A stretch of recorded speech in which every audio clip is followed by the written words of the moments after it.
হাসান বলকের স্ত্রী বলল, তোমার মা এই জগতে নেই।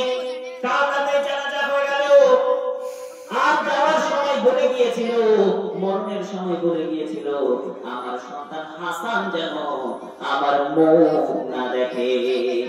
হাসান বলকে যখন এমন কথা শুনলেন, তখন তারা রাগকে কন্ট্রোল করতে পারলেন না।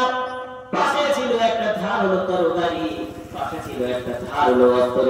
অস্ত্রটা নিয়ে তার যে হাত দিয়ে তার মাকে থাপ্পড় মেরেছিল, সেই হাতটাকে এক কোপে দুখণ্ড করে দিল। সে একজন আল্লাহর ওলি, ওই পাহাড়ের মধ্যে তিনি আল্লাহর ইবাদতের মধ্যে তিনি মশগুল আছেন।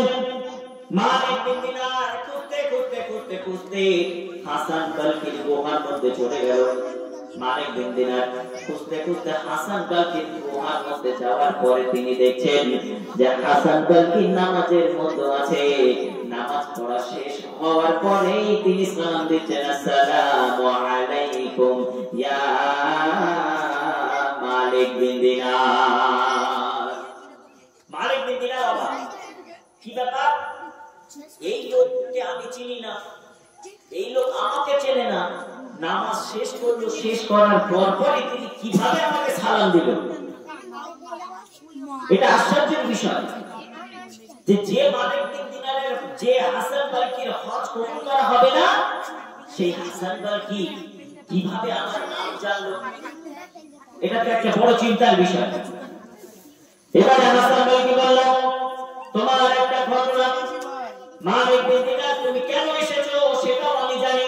প্রতি বছর একটা করে লোক আসে আর আমাকে জানিয়ে দিয়ে যায় হাসান বলকি এবছর সমস্ত হাজির হজ কবুল করা হবে, শুধু তোমার হজ কবুল করা হবে। জানিয়ে দেওয়া হলো। হাসান বলকি আমি সেটাও বলতে এসেছি যে কাল রাত্রে আমি স্বপ্নের মধ্যে দেখেছিলাম ইয়া মালিক বিন দিনার বলে কেউ একজন আমাকে ডাকলো। ডাকার পরে আমাকে জানালো যে মালিক বিন দিনার এবছর সমস্ত হাজির হজ কবুল করা হবে না, সমস্ত হাজির হজ কবুল করা হবে, শুধু একজনের হজ কবুল করা হবে না। মালিক বিন দিনার যখন বলল, হাসান বলকি শুনে মনে খুব কষ্ট পেল। মালিক বিন দিনার বলল, ইয়া হাসান বলকি বলো তোমার হজ কেন কবুল করা হয় না? তুমি কি এমন দোষ করেছো আল্লাহ পাক রব্বুল আলামিনের কাছে? হাসান বলকি বলল, ভাই তুমি যদি আমার ঘটনাটা, তুমি যদি এই রহস্যটা তুমি যদি শোনো, তুমিও কিন্তু না মেরে এখান থেকে বাড়ি যাবে না। হাসান বলকি বলল, ভাই আমি এতদিন ধরে যার কাছে এই রহস্যটা আমি শুনিয়েছি সে আমাকে মেরে চলে গিয়েছে। ভাই তুমি যখন শুনতে চাচ্ছ আমি তোমাকে এই ঘটনাটা শোনাই। একদিন আমি মদ খেয়ে নেশার মধ্যে ছিলাম। এই নেশার মধ্যে মাসটা ছিল রমজান মাস। সন্ধ্যে হতে লাগলো, ইফতারের সময় হতে লাগলো, আমি মদ খেয়ে আমার বাড়িতে চলে আসলাম। নেশাগ্রস্ত অবস্থায় আমি বাড়িতে চলে আসলাম। আসার পরে দেখি আমার বাড়িতে ইফতারের তৈয়ারি চলছে, ইফতারের আয়োজন চলছে। আমরা সকলে আমার বাড়ির, আমার মা, আমার স্ত্রী, আমার সন্তান, আমার পুত্র সকলে ইফতারের জন্য বসে গিয়েছে। আমি আমার মাকে যেয়ে বললাম, মা আমার খুব খিদে লেগেছে, আমাকে কিছু খেতে দাও। আচ্ছা রমজান মাসে যদি কোনো অতিথি এরকম সন্ধ্যেবেলা এসে বাড়িতে এসে যদি বলে আমার খিদে লেগেছে খেতে দাও, তোমরা খেতে দেবে? খেতে দেবে?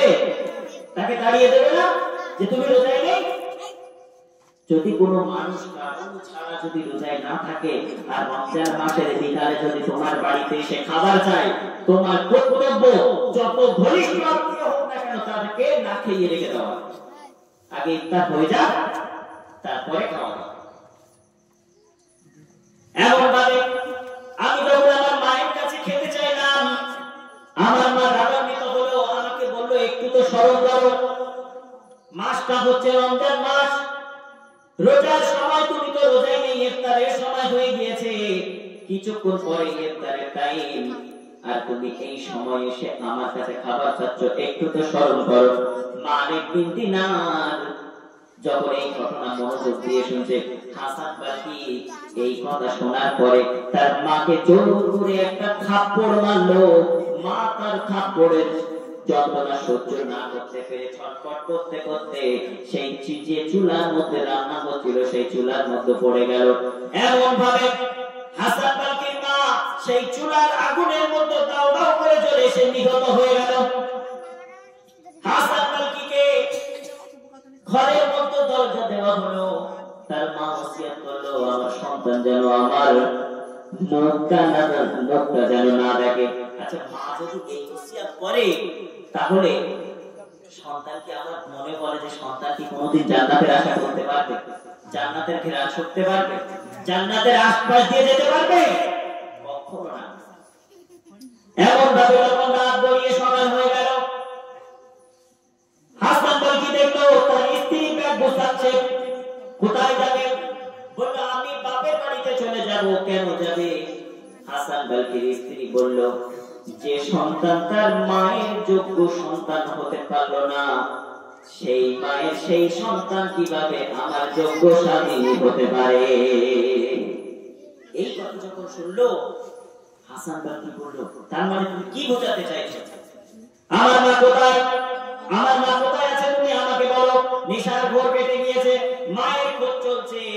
মাকে তো আর পাওয়া যাবে না, কারণ মা এই দুনিয়া ছেড়ে কবরে চলে গিয়েছে। হাসান বালকির স্ত্রী বলল, তোমার মা এই জগতে নেই।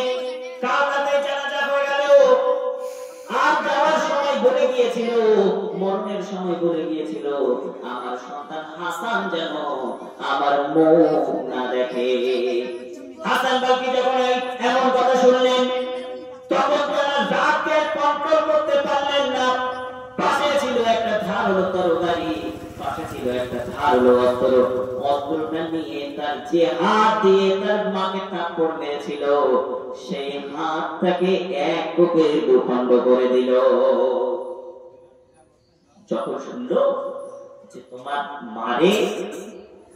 মা পৃথিবী থেকে চলে গিয়েছে, তখন ওই রাগ আর সহ্য করতে পারলো না, সঙ্গে সঙ্গে একটা ধারালো অস্ত্র দিয়ে তার হাতটা দুখণ্ড করে দিল। কেন? যে হাত দিয়ে আমি আমার মাকে মেরেছি, সেই হাত আমি আর কোনোদিন রাখবো না। এমন চিন্তা ভাবনা চলে আসে। তারপর থেকে হাসান বালকি মদ খাওয়া ছেড়ে দিল, নেশা করা ছেড়ে দিল, এমনকি আল্লাহর ইবাদত করতে করতে মস্ত বড় একজন আল্লাহর ওলি হয়ে গেল। এই ঘটনা যখন মালিক বিন দিনার শুনল, মালিক বিন দিনার কি করলো? সঙ্গে সঙ্গে একটা থাপ্পড় মেরে ওখান থেকে চলে আসলো। মালিক বিন দিনার রাতের বেলা ঘুমাচ্ছেন, এমন সময় তিনি স্বপ্নের মধ্যে দেখছেন, ইয়া মালিক বিন দিনার, তুমি কিসের জন্য হাসান বালকিকে মেরেছো? তুমি কিসের জন্য হাসান বালকির গায়ে হাত তুলেছো? মালিক বিন দিনার বলল, যে ব্যক্তি তার মায়ের সঙ্গে বেয়াদবি করলো, যার জয়ের আঘাতে তার মা পৃথিবী থেকে চলে গেল, সেই মানুষ কখনো ভালো মানুষ হতে পারে না।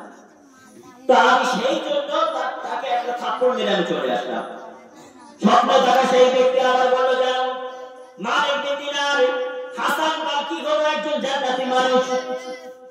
কেমন ভাবে জান্নাতি হবে তার একটা বিস্তারিত মালিক বিন দিনার জিজ্ঞাসা করলো, কিভাবে সে জান্নাতে হয়। মালিক বিন দিনার যখন জিজ্ঞাসা করলো কিভাবে সে জান্নাতে যাবে, স্বপ্নে থাকা সেই ব্যক্তি তখন বলতে শুরু করলো, মালিক বিন দিনার শুনে রাখো, যখন হাসান বালকিকে উঠানো হবে, হাসান বালকির মাকে উঠানো হবে, দুজনকে যখন উঠানো হবে, হাসান বালকির মাকে জিজ্ঞাসা করা হবে, তুমি কিভাবে মারা গিয়েছিলে পৃথিবীতে?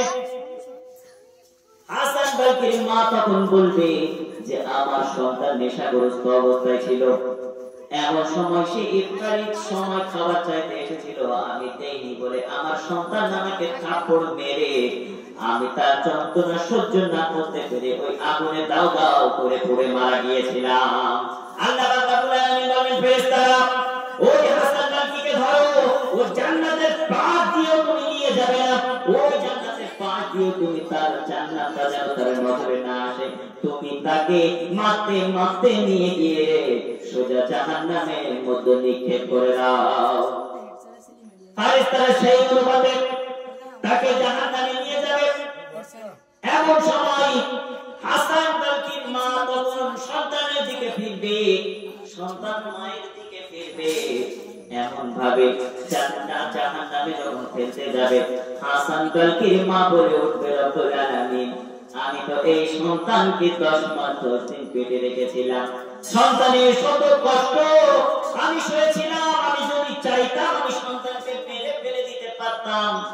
যখন ভূমিষ্ঠ হয়েছিল শীতের রাত, এই শীতের রাতে কনকনে ঠান্ডার মধ্যে আমার কোলে প্রস্রাব করে দিয়েছিল, আমার কোলে পায়খানা করে দিয়েছিল, আমি মা কোনো কষ্ট করিনি। আর সেই সন্তান যদি আমাকে যদি মেরে যাবে রব্বুল আলামিন, আমি আজ সেই সন্তানকে আমি ক্ষমা করে দিলাম। আল্লাহ পাক রব্বুল আলামিন এবার বলবেন যে হাসানকে সোজা জান্নাতে নিয়ে যাও। কোথায়? জান্নাতে। তাহলে মা বাবার ক্ষেত্রে করতে হবে না হবে না? মা বাবাকে দেখভাল করতে হবে না হবে না? অবশ্যই করতে হবে।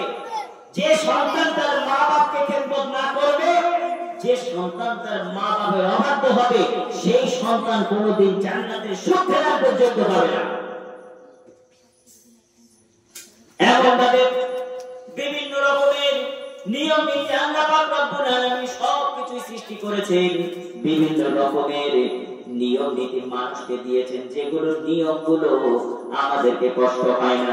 আল্লাহ পাক রব্বুল আলামিন কোরআনের মধ্যে সবকিছু এমন ভাবে গাইডলাইন করে দিয়েছেন যেগুলো আমাদের পড়তে কষ্ট হয় না। আমরা সাধারণ মানুষরা মনে করি যে এই কোরআন পড়তে মনে হয় অনেক কষ্ট, এই কোরআন বুঝতে মনে হয় অনেক কষ্ট।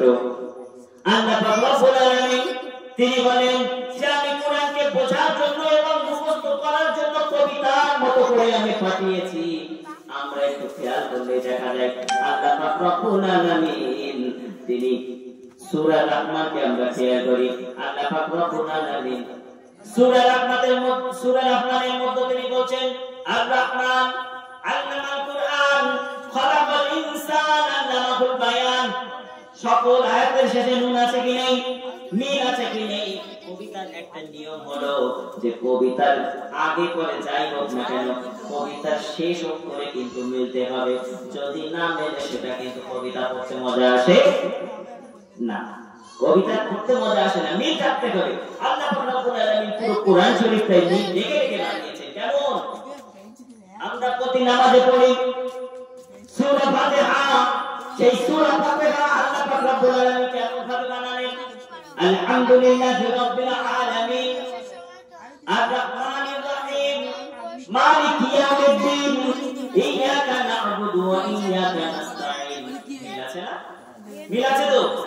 এমন ভাবে দেখা যায় সূরা শামস ওয়াশ-শামসি ওয়া দুহাহা ওয়াল কামারি ইযা তালাহা ওয়ান নাহারি ইযা জাল্লাহা ওয়াল লাইলি ইযা ইয়াগশাহা ওয়াস সামাই ওয়া মা বানাহা। লাস্টে কি আছে? সব লাস্টে সব হা। তাহলে মিল আছে তো?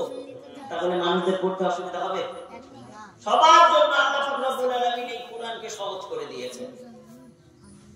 এমন ভাবে প্রিয় নবী সাল্লাল্লাহু আলাইহি ওয়াসাল্লামের উপরে এই কোরআন নাযিল হয়েছিল 23 বছর ধরে। নবী পাক আমার যখন 23 বছর ধরে তার উপরে নাযিল হয়েছেন, অনেক রকমের কষ্ট সহ্য করতে হয়েছে। এই কোরআনের আয়াত যখন নাযিল হতো, বিশ্বনবী জনাবে মুহাম্মদুর রাসূলুল্লাহ সাল্লাল্লাহু আলাইহি ওয়াসাল্লামের এত কষ্ট হতো যে কনকনে ঠান্ডাও যদি পড়তো, সেই সময় যদি এমন ভাবে কোরআন নাযিল হতো তাহলে সেই ঠান্ডার মধ্যেও কিন্তু ঘেমে ঝাড়ে ঝাড় হয়ে যেত। দরুদ শরীফ পড়েন আল্লাহুম্মা সাল্লি